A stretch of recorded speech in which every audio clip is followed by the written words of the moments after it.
Méditation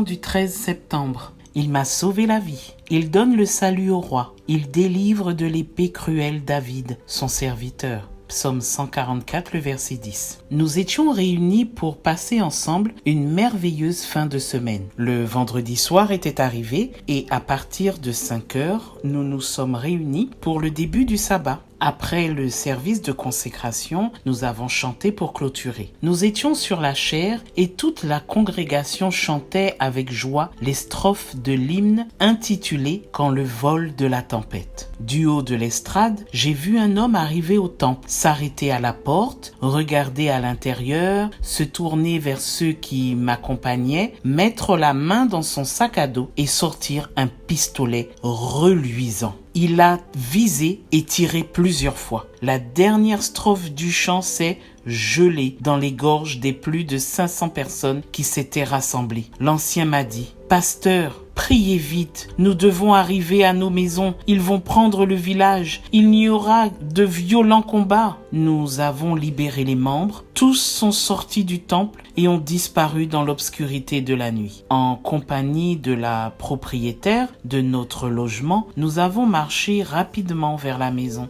mais en empruntant la route la plus dangereuse, celle du parc. En traversant le parc, l'obscurité a explosé en 1000 particules de feu. Puis, à la lumière des coups de feu et des explosions, nous avons pu voir les envahisseurs allongés au sol, tirant en direction du quartier, sans tenir compte de la présence de civils. Nous nous sommes retrouvés au milieu des coups de feu, des balles qui déchiraient l'air, cherchant un corps à qui voler la vie. Mes compagnons ont couru pour se protéger et je suis resté là, impassible, raide, sans réaction et ne sachant dans quelle direction courir. Le bruit d'une immense porte métallique a brisé ma rigidité et j'ai avancé vers la lumière décroissante à mesure que la porte se refermait. J'ai pu arriver avant la fermeture. C'était une pharmacie et il y avait beaucoup de gens à l'intérieur venus s'abriter de la pluie des balles et des grenades qui perçaient la nuit, le silence, les maisons